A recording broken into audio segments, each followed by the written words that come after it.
2003, also known as the year of the Matrix, saw one of the biggest studios in Hollywood release not just one, but two sequels to one of their iconic franchises in The Matrix from 1999. They released The Matrix Reloaded in the first half of the year and The Matrix Revolutions in the second half. Both of the Matrix sequels were shot back to back with less than a year between their release dates, so there was absolutely no time for them to garner any feedback from Reloaded to fix things that they may want to fix and address in Revolutions. By the way, is it just me, or did anyone else think this movie was called Revelations?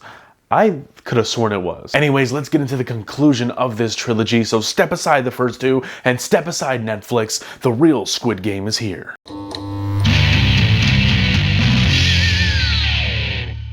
What's up, everybody? Welcome back to the Hes Project. I'm John Ornalaza, and today we're concluding the Matrix trilogy in the lead up to the Matrix Resurrections, when it doesn't become a trilogy anymore.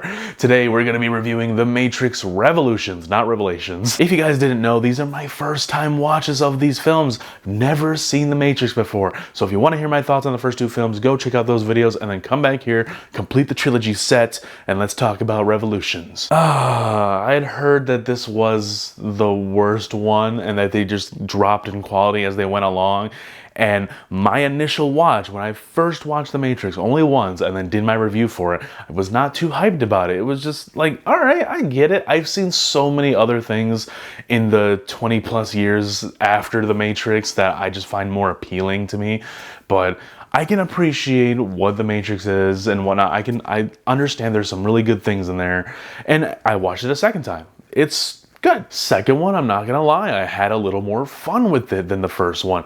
This third one, I had some hopes for because of how much the second one elevated The Matrix as a whole in my eyes.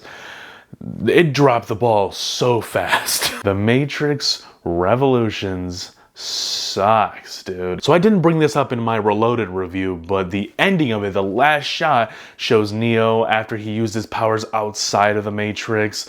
He was like in this deep coma, it looked like, and then they panned over to another bed that was like parallel to his, and it was this other guy. Maybe I was just a little slow and missed it, but I don't remember it being set up that Agent Smith was going to like come out of the Matrix. But that's what happens. Like, he takes over that body that we saw at the very end of Reloaded, and he goes crazy. He starts killing some of the crew members, and he threatens to kill Trinity in the real world. Neo and him have a fight, and it's kind of cool. I like that scene. It's a very creepy, somber scene. Like, we get very bloody dude who isn't Hugo Weaving, but he is doing a really good Hugo Weaving impression, I will admit. And then he just burns the shit out of Neo's eyes. Of course, Neo's OP. He can see green code coming down from the sky, so a little blindfold covering his eye holes isn't gonna do much. The threequel, directed by the Wachowskis, does make me ponder the question, where the f is the Matrix? It starts off with Neo in this purgatory, it seems, in this subway, and he's running left and right trying to escape, and it just keeps, you know, doing the thing. I've seen that trope in Loki, and I wonder if they actually got it from Matrix Revolutions. I don't know if there's something that happened before this movie that it came from, but I've seen that before where they're just like running and it just keeps like looping and whatnot. It's revealed that the, what's his name? The Merovingian? I don't know how to say it. The fancy French dude from the second movie. He got Neo imprisoned, and that's not really explored very much. I just feel like the movie breezed that, and they just went to the dude and he was like, let's make a deal. Then Trinity, Morpheus, and Sarah point the guns at all of his people, and they say, how about this deal? You release Neo, and nobody gets killed. And then a train pulls up in the purgatory, and then Trinity comes out, and they save Neo. That just felt very random to me. That was the weird way to open the first 25-30 minutes of the film. In my opinion, I was just not on board with it, but hey, I was hopeful that we were gonna see some dope stuff, but now I see people might hate the third film for a totally different reason. And that's because they're barely in the Matrix, dude. There's this, like I mentioned in that other review I did of Reloaded, there's this overarching battle in the real world with the last remaining humans of Zion versus the machines that took over the world. I personally don't think the first two films really touched upon the machine war very much. It didn't seem like something that I had to care about because the movies didn't really focus on it. Yeah, they fought against like a machine or two in the ending of the first movie and the second movie, movie, but it wasn't really the conflict. I like that there was conflict intertwined with the real world and the Matrix. There was only people that existed in the Matrix, so they had to go in there. This movie felt so detached from the overall Matrix, and this is what I'm saying. When I looked at the time in the film and saw it, I was like 25, 30 minutes into it after that opener of Neo being in purgatory. I saw them, all right, we're that much into it. That's fine. Machine War starts, and then when it finally ends, I'm like, oh, that was pretty long. Like, how much did that last? The Machine War is 1 hour long. It's like the whole middle chunk of the movie and a little bit of the intro and a little bit of the outro. It is so much. The special effects, they're not that bad. They're actually pretty impressive for 2003. My gripe with this movie transcends the look of it. It's really just what they decided to do with the whole movie. And it feels like that they were in the last minute focusing heavy on this machine war because they hadn't really balanced out the Matrix conflict and the machine conflict very well. First two films were very Matrix heavy, and while they do step out of the Matrix quite a bit in those first two films, it feels like it's all centered around conflict within the Matrix, and the machines are kind of taking a back seat in those ones. In this one, they're at the forefront. They're storming through the ceilings of Zion. They're flying around like black jellyfish. It looks pretty creepy, and they're going pretty fast and rapid. So it's a pretty nice visual, especially when they get this army of nobodies that we've never met before just getting these mech suits and start shooting them down. Like, it's a pretty dope scene. I'm not gonna lie. I enjoyed it. Though those mech suits are pretty terrible. Why would you not create a hood for the front of you? Why are you it's just a seat that you sit in, and there's legs and there's arms, and you're like all exposed. With the exception of the one leader dude who was leading the charge with those mech suit guys, like, he was a badass. Never seen him in the other two films. He wasn't there, but when he was on screen and while he was screaming while killing all the squids, dude, it was pretty intense. I'm not gonna lie. But with the exception of him, everybody else that were in the mech suits and that were in that front line shooting down the squids coming in like directly in front of them, I didn't care because they had poorly designed mech suits and there were nobodies that we were just introduced to and that we were told to care about because that they were set at the front line to kill.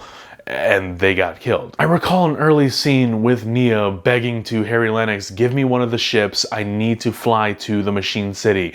And he had some premonition from the Oracle and whatnot, and I was like, all right, let's see where this goes. He is absent throughout that entire hour of the Machine War, and we don't pick up with Neo until afterwards, until the next time I look at the timeline for the movie and it says we got 46 minutes left. I you not, he was not in the movie for that hour. He also feels like he takes a backseat in this movie, and the same can go for Trinity and Morpheus. Morpheus especially, dude. Like, I was really excited to see more of him in that second film, and we got more of him because he was such a dope character in that first film. One of my biggest takeaways was his performance as Morpheus. Lawrence Fishburne is a great actor, and I loved his pep talk to the entire people of Zion in the second movie. And then now he's just like chilling in passenger seat with Jada Pinkett Smith in this movie. It's like so underwhelming. They explore a little more of the love between Trinity and Neo, although like I said, Trinity just doesn't really have anything to do. She drives Neo to the Machine City, but then ultimately gets herself killed. Man, it didn't know when to end. Trinity's just lying there with a bunch of poles sticking out of her belly, and she's just like, I never got a chance to tell you on that day that you saved me in the first film. I love you. You're the one. I don't know what I would do without you. Do I really have to come back for the fourth one? Like, come on. Lawrence Fishburne's not coming back. Come on. Can I just stay at home? Please? They actually return to the Matrix in the end of this film. What? I know, right? We get the third and final showdown between Neo and Agent Smith. I really did enjoy seeing that dope kung fu fighting between Smith and Neo. They just do it so well, and I'm always engaged whenever they're fighting, although them flying around the city is a little bit chaotic and ridiculous to me. Being in the Matrix, doing your crazy kung fu, but not flying around like DBZ, it's just a mess. The original actress who played the Oracle in the first two films passed away during the making of Reloaded and Revolution, so she obviously couldn't make it to the third film, and they recasted her. I think both of the actresses pull off the role of the Oracle very well. It's a nice warm character, but there's so much mystery to the character too.